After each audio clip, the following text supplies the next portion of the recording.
ఆది యందు ఆయన కాలాన్ని ఏర్పాటు చేసి ఆ కాలంలో దేవుడు ఈ సమస్త సృష్టిని కలగజేసి ఆ కాలంలో తాను ప్రేమించి తను ఒక మనిషిని తన పోలిక చొప్పున చేయాలనుకున్నాడు. పోలిక ఏంటి ఇక్కడ అంటే దేవుళ్ళు తయారు చేయాలనుకున్నాడా? మనిషి దేవుడు కాదు. దేవుడు మరొక దేవుడిని తయారు చేయాలనుకోలేదు, దేవుళ్లను తయారు చేయాలనుకోలేదు. కానీ తన స్వరూపంలో తన పోలికలో మనిషి జీవించాలి అనుకున్నాడు. అందుకోసం దేవుడు గొప్ప ప్రణాళిక ఉద్దేశంతో ఈ యొక్క 6 దినాలు గొప్ప సృష్టి చేశాడు. మనిషి కొరకే చేశాడు, జంతువుల కొరకే చేశాడా? లేకుంటే ఆకాశంలో ఉన్నటువంటి ఆ మహావిశ్వంలో ఉన్న సూర్య చంద్ర నక్షత్రాదుల కోసం దేవుడు మిగిలినటువంటి సమస్త సృష్టిని చేశాడా? కాదు. ఈ యొక్క భూమి మీద నివాసం ఉన్నటువంటి మనుషుల కొరకే సమస్త సృష్టి ఉంది. ఏ గ్రహమైనా, ఏ ఉపగ్రహమైనా, ఏ సూర్య చంద్రాదులైనా, ఏ పాలపుంతలైన గెలాక్సీలైనా సరే సర్వం ఎవరి కొరకు ఉన్నాయంటే మనిషి కొరకే. మనిషి ఏలుబాటు చేయాలా, ఆధిపత్యం చేయాలా, కేర్ తీసుకోవాలి, దేవుడి ఉద్దేశాన్ని జరిగించాలా ఈ సృష్టిలో. దాని కొరకు దేవుడు ఈ మనిషిని ఏర్పాటు చేసుకున్నాడు. అది దేవుని యొక్క మొదటి ప్రణాళిక, అది దేవుని యొక్క సంపూర్ణమైనటువంటి ఉద్దేశం. అయితే ఇక్కడ దేవుడు తాను మనకి ఇవ్వాలనుకున్నటువంటి పోలిక ఏంటంటే be like God, not be a God. దేవుని వలె, దేవుని వలె ఆయన యొక్క గుణ లక్షణాలను, ఆయన యొక్క మంచితనాన్ని, ఆయన యొక్క నీతిని, ఆయన యొక్క పరిశుద్ధతను, ఆయన యొక్క అధికారాన్ని, ఆయన యొక్క ఆధిపత్యాన్ని మనము కలిగి మన చేతల్లో, మన ప్రవర్తనలో మనం జరిగించాలి అని దేవుడు మనల్ని చేసుకున్నాడు. అది ఏ రీతిగా ఉంటుందంటే, ఒక వ్యక్తి ఒక నిలువాటి పెద్ద మిర్రర్ ఎదుటికి వెళ్ళాడు, అద్దం ఎదుటికి. అద్దంలో ఎవరు కనపడతారు? ఇప్పుడు ఎవరు కనపడతారు అద్దంలో? అద్దం ఎదుట ఎవరైతే నిలబడ్డారో ఆ వ్యక్తి అద్దంలో కనపడ్డాడు. అంటే ఈ మిర్రర్ ఏం చేస్తుందంటే, this mirror reflecting that person, but mirror is not a person. అవునా? మిర్రర్ ఇప్పుడు ఆ వ్యక్తి అయ్యిందా? లేదు. ఆ మిర్రర్ ఏం చేస్తుందంటే, అద్దము ఎదట ఎవరైతే నిలబడ్డారో ఆ వ్యక్తిని స్పష్టంగా చూపిస్తుంది. అవునా? కాబట్టి దేవుడు మనలో కూడా చేయాలనుకుంది ఏంటంటే, ఆయన మంటితో మనల్ని చేశాడు, ఆయన జీవాన్ని మనలో పెట్టాడు, ఆయన ఆత్మను మనలో నింపి ఈ సృష్టిలో మనం జీవిస్తూ దేవుణ్ణి చూపించాలనుకుంటున్నాడు. హల్లెలూయా. దేవుణ్ణి మనం జీవించాలి. నా భాష అర్థమవుతుందా మీకు? దేవుణ్ణి మనం ఏం చేయాలి? జీవించాలి, ప్రదర్శించాలి. ఎలాగా?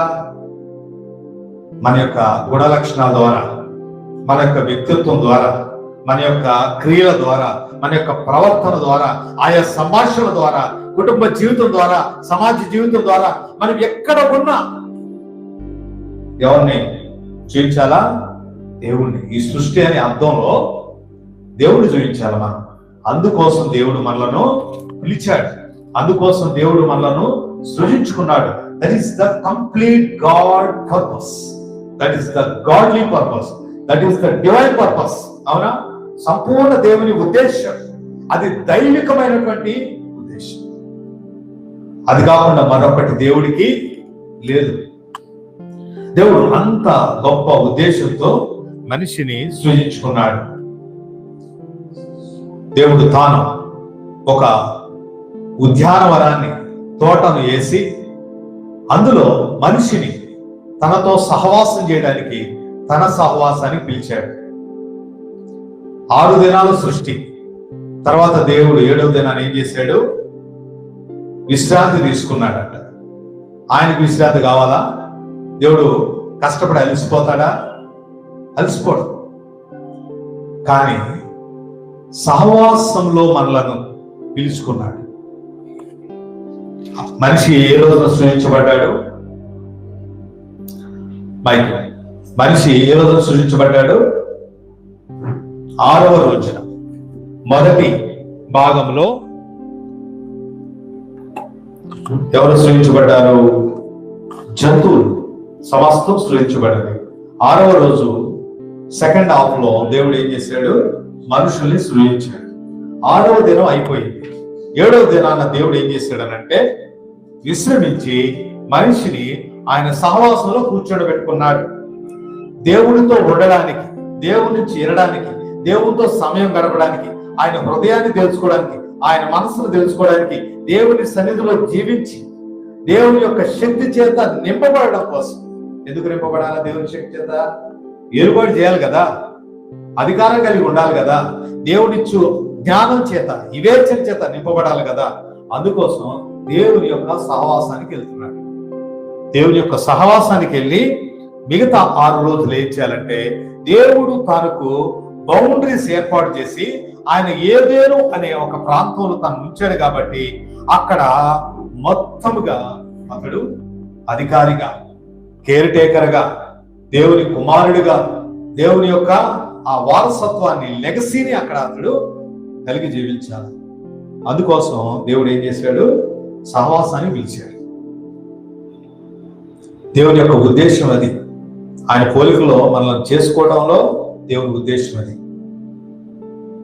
కానీ ఈ రోజు కూడా రక్షించబడినామని చెప్పుకునే మనలో కూడా, ఈ క్రైస్తవులు కూడా చాలా మంది ఏం చేస్తున్నారంటే రివర్స్ చేస్తున్నారు. దేవుడు క్రమం చేశాడు. 6 రోజులు సృష్టి చేసి మనిషిని కూడా సృజించుకుని ఆయన సహవాసంలో పిలుచుకున్నాడు. మొదటి రోజు మనిషికి ఏమైంది? దేవునితో సహవాసం అయింది. దేవుడికేమో విశ్రాంతి 7వ రోజు అయింది, మనిషికేమో అది మొదటి రోజు అయింది. 2వ రోజు నుంచి మళ్ళా 6వ రోజు వరకు మనిషి ఏం చేయాలా? దేవుడు ఇచ్చిన పనిలో ఉండాలా, ఆయన కుటుంబంలో ఉండాలా, సమాజంలో ఉండాలా, జీవనంలో ఉండాలా. ఆ రీతిగా దేవుణ్ణి ప్రతిబింబింప చేయాల, దేవుణ్ణి కనపరచాలి, దేవుణ్ణి జీవించాల. అది మనిషి పట్ల దేవుని యొక్క ఉద్దేశం.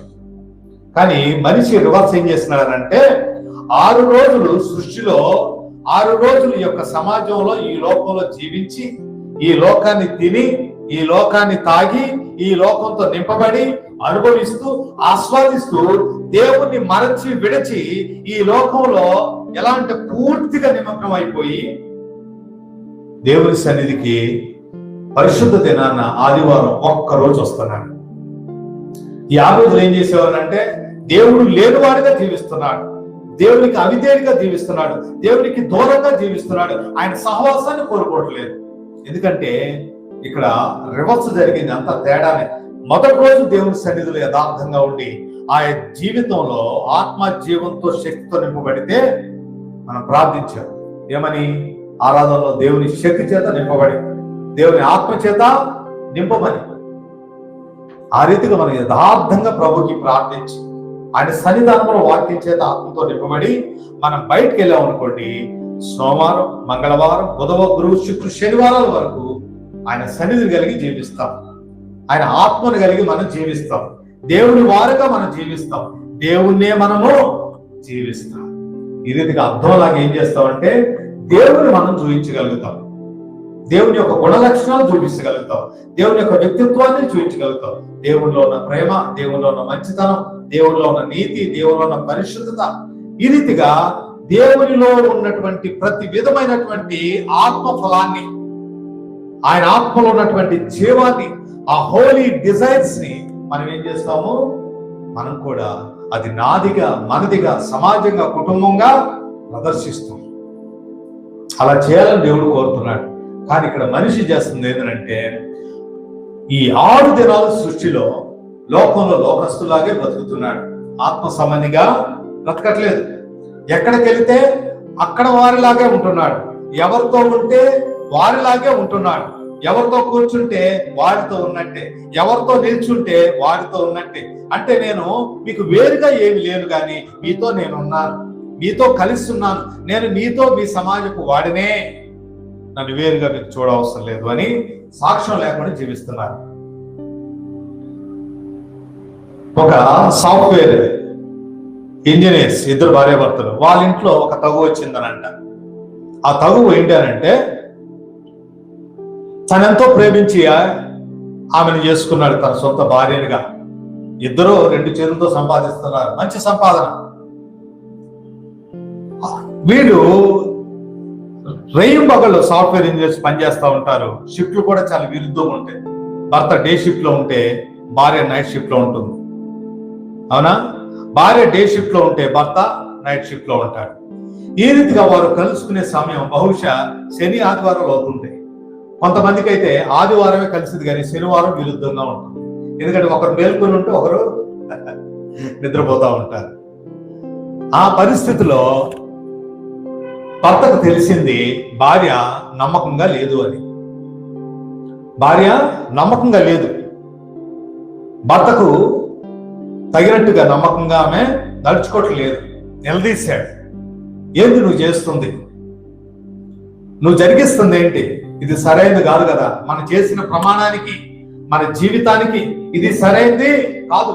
ఏమని నిబంధన చేసుకుని మన వివాహ జీవితంలో జతపాటు చేయబడ్డాం, దేవుని సన్నిధిలో మనం ఏమని ప్రమాణం చేశాం అన్నప్పుడు ఆ భార్య అంటుంది, నాకు నువ్వు అవసరం లేదు, నేను కనుక నీకు కావాలనుకుంటే ఇలానే జరిగింది. ఏం జరిగింది అంటే, నేను ఒక ఆదివారమే నీతో ఉంటాను, నేను ఒక ఆదివారమే నీ ఇంటికి వస్తాను, నీకు భార్యగా ఉంటా, మిగతా 6 రోజులు నా ఇష్టానికి ఉంటాను అన్నాడు. ఏమంటుందామే? మిగతా రోజులు నా ఇష్టానికి ఉంటా, నాకు నచ్చినట్టుంటా, నాకు నచ్చిన వ్యక్తితోనే నేను ఉంటాను. ఎందుకంటే నేను నీకంటే ముందు అతన్నే ప్రేమించా, అతన్ని ఇష్టపడుతున్నాను, కానీ వివాహం నీతో జరిగింది, కానీ ఇంకా నా మనసు తనతో ఉంది కాబట్టి 6 రోజులు నేను తనతో ఉంటాను. ఆ ఇష్టం నీకుంటే నిబంధన నాతో చెయ్యి, నాతో నువ్వు ఒక నిర్ణయం చేయి అని అంటుంది. భర్త మౌనం ఉండిపోయాడు, ఏం మాట్లాడలేకపోతున్నాడు, ఏ ఆలోచన చెప్పలేకపోతున్నాడు. ఎంత ధైర్యంగా అడిగేస్తుంది.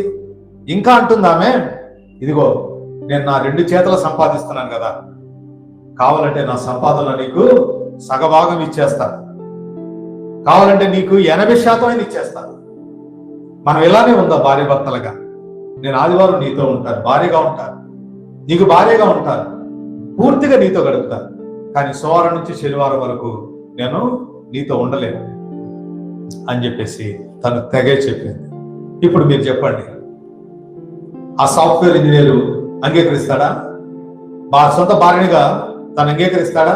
తన ఇంట్లో పెట్టుకుంటాడా? సరే అది కానివ్వంటాడా? అనలేడు కదా.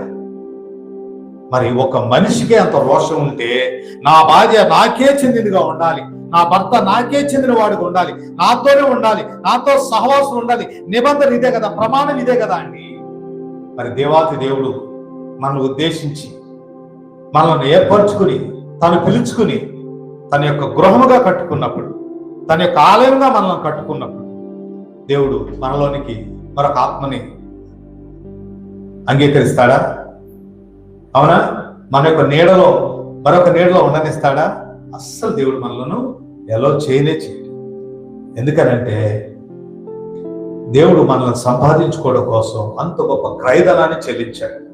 అది ఎంత గొప్ప క్రయధనం అని అంటే, భూమి ఆకాశంలో అంతా కూడా, ఈ సర్వ సృష్టి అంతా కూడా మనం ఒక వెలలాగా, ఒక కాస్ట్ వాల్యూ చేస్తే ఏమాత్రం దానికి ఈక్వల్ కాదు.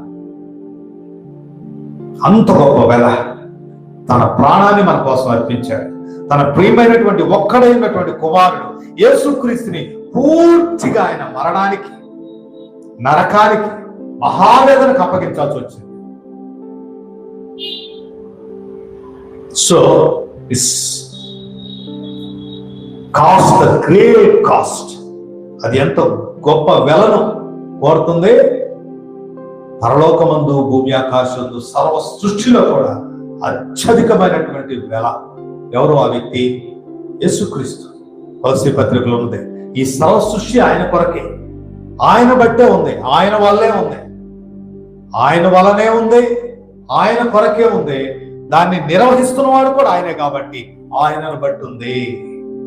ఇంత గొప్ప సృష్టిలో ఆయన మన కోసం అర్పించబడ్డాడు అని అంటే మనకెంత ఆయన విలువనిచ్చాడో, ఎంత మనకు ఘనత ఇచ్చాడో, మనలను ఎంతగా ఆయనతోటి సమానులుగా దేవుడు ఇచ్చాడో కదా. అందుకే దేవుడు ఏమన్నాడు? మన పోలిక మన స్వరూపం. మనం ఎవరంట? దేవుని పోలిక. మనం దేవుని స్వరూపంలో ఉండాలా, దేవుని కొరకు ఉండాలా, దేవుని యొక్క సన్నిధిలో మనం ఉండాలా.